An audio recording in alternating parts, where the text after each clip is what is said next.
Welcome to my sewing journey. This week I've been working on a frog toss game, and it's been a lot of fun to do.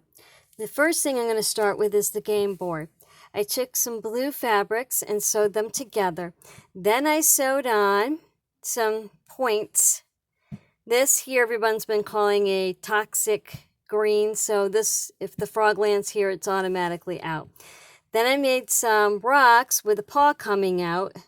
I was going to do that in 3D, but I thought not everybody's sewing skill is up to that level. So if your sewing skill is up to that level, you could certainly do that. And that way, if the frog's leg hits it, it can be considered out. But I just sewed them on here. If you were going to do the 3D, you would sew the right sides facing together, the two triangles. And you would have your paw on the inside of that and then turn it to the right side, stuff it with some polyfill, and then sew it onto the water part of this. And here's the lily pad he's supposed to reach. He, she, the frog. I made this lovely little pond creature here. And this was very simple. I made an oval out of felt, cut a slit for the mouth, and then I took white felt and made little triangle snips in for the teeth. I stuck that underneath there and just sewed across and did the same for the bottom. For the eye, it's just a circle with a slit of yellow sewed on there. I did a little triangle on the top, and then I took some felt that was already cut that way and sewed it on there as if he was popping out of the water and made a little extra fin for the arm. And the actual lily pad that he's supposed to land on, he, she, the frog, I just sewed that on there right side up and tucking the edges under and zigzagged it. You don't have to zigzag it. You can just do a straight sew. So that's the game board. The edging I just did pink and sheared. I wanted to keep this project very simple.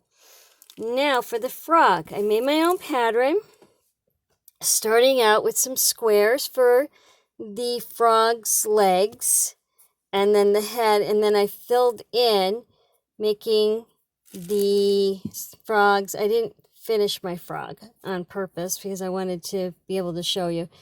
As you can see, there's the head and there's the feet. Now with this, I only cut out one, and then I put it on the backing fabric and sewed all the way around to make it easier. I did leave an opening on this leg and an opening right here to make it easier to turn to the right side and to stuff it. I haven't done my stuffing yet. I'm going to put my beans or polyfill pellets into this bag, and then I'm going to stick that into the frog, and then a little polyfill on the legs to just give it keep the beans in the place there. But getting back to the pattern, I came down with a triangle and then around like I was doing a circle, and then down and then another square. And the square I cut off for the leg, made like a triangle there, and then came up and did the same on the other side. So as you can see, it's not that difficult to do, and it could be, if you don't want to do a frog, you could do a square and just do a simple the beans inside of a square, or a circle or something that you can just pitch and throw in there that would represent the frog.